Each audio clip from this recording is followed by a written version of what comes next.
Hey guys, welcome back. In this video I'll show you how to write mathematical equation, basic mathematical equation in LaTeX, equations which are easy to compose, and later on I'll be showing you how to write complicated equations.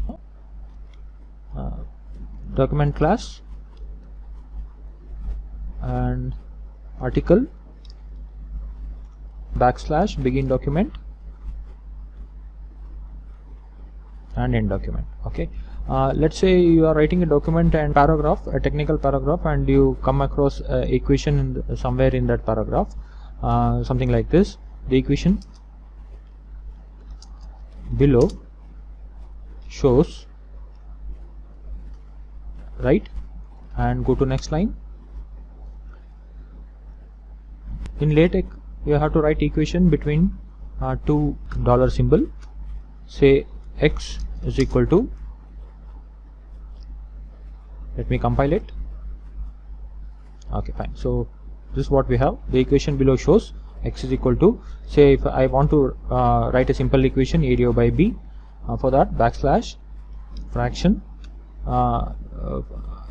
between the first curly bracket it is actually numerator a, and between the second curly bracket it is the denominator b. Okay, let me compile it.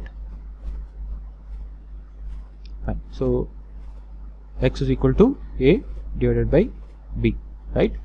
Now whatever you write in the numerator corresponds to a. Say a into 4, 5 minus 3 is the numerator. Let me compile it. So whatever you write between the first parenthesis, that will go and sit in the numerator, and whatever you write between the second parenthesis, say b divided by c, and if I compile it,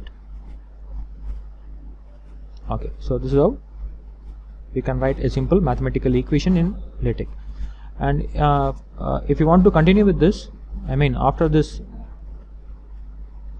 fraction, say if I want to have one more variable, so plus b, so this will be an entire section of the equation.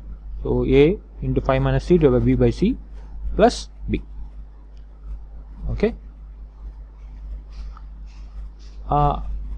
let's say you want to give a number to this equation. If that is the case, then you have to write this equation in the equation environment, right? So how is that? Let me show you. Fine. The equation below shows, comma, in the next line press enter, and begin equation and end equation. Between the begin and end equation you have to write whatever the equation you want. So in this case x is equal to / fraction of a divided by b plus, I'll go out of this fraction, plus c, and if I compile it, so now this is giving number to the equation, x is equal to a divided by b plus c. Okay, if you are writing a technical article, this would be actually nice to put equation something like this.